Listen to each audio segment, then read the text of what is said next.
Hey up everybody and welcome back to the Audio Cycling YouTube channel, where today we're going to be talking about the Etoile de Besseges, one of two stage races on at the moment. You'll just have to probably come back tomorrow to see that preview because I just don't really have enough time today. Just a quick shout out again, wall charts still available, and yeah, like we are selling some. It's really good to see, and hopefully we can get some more off the shelves. It's it's quite cool. I've just been filling out mine as well. I filled out my Etoile team, which did pretty decently, and it's just a cool way to keep track of like those cool picks, like a Haverly, for example, and also to be able to track just where your warm-up championship kind of ranking goes up and down throughout the competition is really cool. So go and check those out in the link in the description, and go get your wall chart and stickers, and I'll get those sent out to you pretty soon. But let's talk about the Etoile de Besseges. Obviously, firstly, taking a look at the stage profiles. This is a 5-stage race, starting off with the very classic Bellegarde punchy finish, which has been won by Pedersen and Deli in the past. So clearly this is going to be for those two riders who are both in this race. Also very suited towards like an Axel Laurence. Stage 2 should be a reduced sprint, in my opinion. I think this last climb, although tough, and might make some sprinters be put into difficulty, I think in theory this should be a bit of a reduced sprint. And I think very similarly in Besseges to Besseges on stage 3, although we have seen these sorts of climbs instigate some attacks from like Benjamin Thomas, for example. I remember specifically in the past attacking on these and holding it off to the finish. But again, I do think that somebody like Pedersen or Deli to perform here. Stage 4 is the big GC day up Le Mont Bouquet. This is 4.6 kilometers at 9%, with the final 2.7 kilometers averaging 10.2%. So definitely one for the pure climbers, and we'll see whether those climbers can hold on to GC in the TT, which rounds out the week. Obviously, we're very used to this TT now, very flat, and then climbs up to the finish. We've seen like Tarling, Ganna, Pedersen doing well on this TT in the past, and obviously a lot of those guys are also in this race. But taking a look at Velogames, obviously Pedersen, the aforementioned, is 26 credits. He was on fire in a lot of these early season races last year, and that is obviously reflected in why he is so expensive, because Pedersen will be competitive in 4 stages of the 5.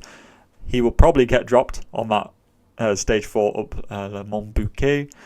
But in theory, Pedersen is still a good pick. He will get a lot of points. Is he the most value for money pick? No, he isn't, because to be worth it, Pedersen needs to get about 30-ish points per credit, so he needs to get 780 points, which even if he won all 4 of the stages, including the TT, which would be very hard to do with Ganna and Tarling here, and Vauquelin, Pedersen would get 600 points from those, daily GC points, he'd get up to 700, the points classification, things would have to go absolutely perfectly for Pedersen to get 30 points per credit. But he will score you loads of points, is the thing. And you could try and create a bit more of a well-orchestrated team and perfectly distribute your points per credit, but sometimes in these early season races where there's not many stages, sometimes it's just better, as Pidcock proved in the Etoile, just to pick the most expensive guy, just because even though they're not the best value for money, they will just be scoring you a lot of points. So Pedersen is still a good pick for me. He's better than Deli, just because he can do that TT as well. Deli, outside of that TT, can do pretty much what Pedersen can, but that does limit his point scoring ability to pretty much just stages 1 through to 3. And again, if he were to win all 3 of those, he would get 450. The daily GC points, he'd get up to probably, he might get close to 600 if he won points GC as well. So kind of similar to Pedersen, where he's not the best value for money, but he is going to be incredibly competitive on those first 3 days. Van Hills, I probably wouldn't pick, actually. He doesn't have that great of a time trial. He's only really going to be competitive on that stage 4 finish.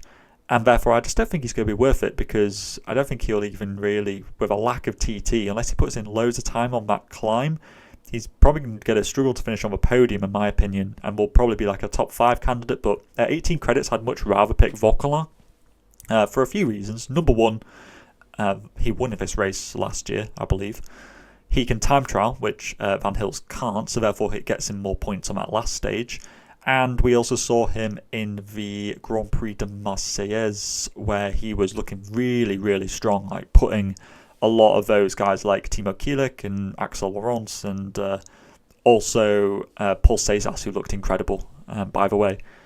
He was putting those guys into some real difficulty. So Vauquelin, I think, is a great pick. I also thought he might be a little bit more expensive as a defending champ, but I think Vauquelin's great. Ganna, lots of people seeming to look at Ganna doing really well on the Col de Rats KOM recently, or some other KOM that he's got. I'm not sure if Ganna will survive that climb particularly well, to be honest with you. He will do good on that final TT. If Ganna sprints, right, instead of Laurence on those like stages 2 and 3, I don't think Ganna's built for stage 1, but stages 2 and 3, he does a decent TT and maybe somehow hangs on to a top 10 in GC, because he did something similar in Volta au Algarve in 2023. Maybe Ganna could be worth it, but you got quite a few kind of variables which need to go right for Ganna to be a good pick. But I still think that he'll be scoring you hundreds of points nonetheless. Vandenberg, great pick, honestly. He's very versatile, should be very good alongside Pedersen and De Ligt. Got no real problems there. Court's done well in this race in the past.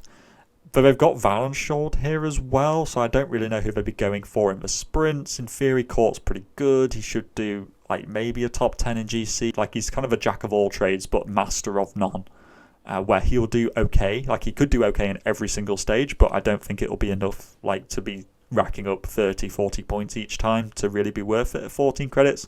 Laurence could really hit the ground running on stage 1. He again looked incredible in GP Marseillaise. He climbs really well. He won the Tour of Norway last year, need I remind you, on a pretty tough climb actually. I think Laurence could be top 10 GC here. It depends whether he sprints or Ganna sprints. Laurence isn't that much of a bunch sprinter, he's more of a puncher, but I do think that some of those, those first 3 days aren't easy, and maybe he could get some decent positions there. Mayus, depends whether he survives the climbs. I'm not sure whether he would. He won't really do that well on stage 1, I don't think. Whether he survives stage 2 and 3, I don't know, so it's a little bit risky. Bennett, pretty much just ditto everything, like the same thing for Bennett. Maybe he survives the climbs. If he doesn't, he won't be that great. Although he has done good in like punchy stages, which could be kind of similar to stage 1. Do you remember the Hammer series when he used to do really well on those? Bit of a throwback. If you remember the Hammer series, put it in the comments. That was an absolute... that felt like a whole other dimension of cycling. Carapaz, in theory, does well because he'll climb well, but honestly, we're in February. I'm not sure why Carapaz would really be in form. Maybe for a bit of a differential. Genietz didn't look good in GP Marseillaise. I wouldn't be picking him. Lascano, just haven't seen enough of him. Haven't seen anything of him this year, actually, so I don't really know what to make of him. I think they'll be going for Van Hills, personally. Mazzato, there's also Demar. I don't know which one they'd be going for, so therefore I'd probably pick neither of them.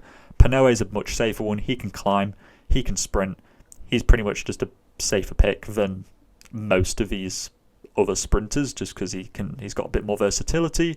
Tarling was climbing very well in GP Marseillaise. He can time trial. Is he going to be up there in GC? Probably not. He is going to be having to climb up like 10% gradients at the end of the day.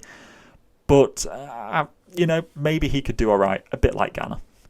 Vanenshold, I think he should be sprinting, and he can time trial very well. So Vanenshold should not be slept on. It just depends where he can make it over those climbs. I think he should be able to. So Vanenshold, I think, is good. Into the 10s, Magnier, you need to be picking, because at 10 credits, this guy is such good value for money. It's ridiculous. Especially think back to like the Tour of Britain last year, just how well he was doing there. I think Magnier is a really, really good pick that you should all be strongly considering putting on your teams. Benjamin Thomas done decently in GC in this race in the past, but I'm not confident in him doing it again. Tratnik, honestly, can climb well, can time trial well. Maybe he could be up there in GC. Very much a differential pick.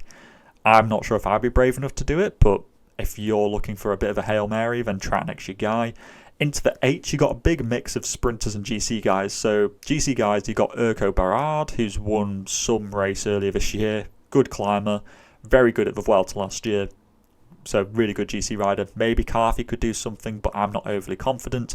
Catania is Soudal Quickstep's GC guy. I'm not sure how well he really climbs, to be honest with you. He's more of a time trialist in my opinion, but if Catania could be top 15 GC with a good time trial, maybe a top 5 time trial on the final day, that might be worth it. Deletla's been climbing really well recently as well. 12th in GP Marseillaise, did well in that same race that Urco Barad did well in. So Deletla, I think, will be the leader for Total Energies. I know they have Pierre Latour, who I just skipped over, but Latour just, I don't trust. Galvan was on the podium, 3rd in GP Marseillaise. Good puncher. Good Mustad sprinter. Whether he might get the nod over Bennett, I doubt. Lefay, great puncher. I think he'll be up there fighting for a top 5 in GC. Kielik was looking so good at GP Marseillaise. I think that 8 credits is an absolute steal for him. Mikel's may sprint, but they also have Vandenberg, so a little bit uncertain there. Po Mikel, great sprinter, very versatile, can get over quite a few climbs. I think that he is, again, probably going to be top 10 in those first 3 days. Nicolas Prudhomme, he should be fighting for a top 10 in GC as well, in my opinion. He was top 10 in GP Marseillaise. Turns should be the leader for Cofidis in terms of GC, I presume. I don't really know who else they would be going with. And then into the 6s, you got Briard, who I think he could be top 15 GC. He was good in GP Marseillaise. He's just been climbing really well this year.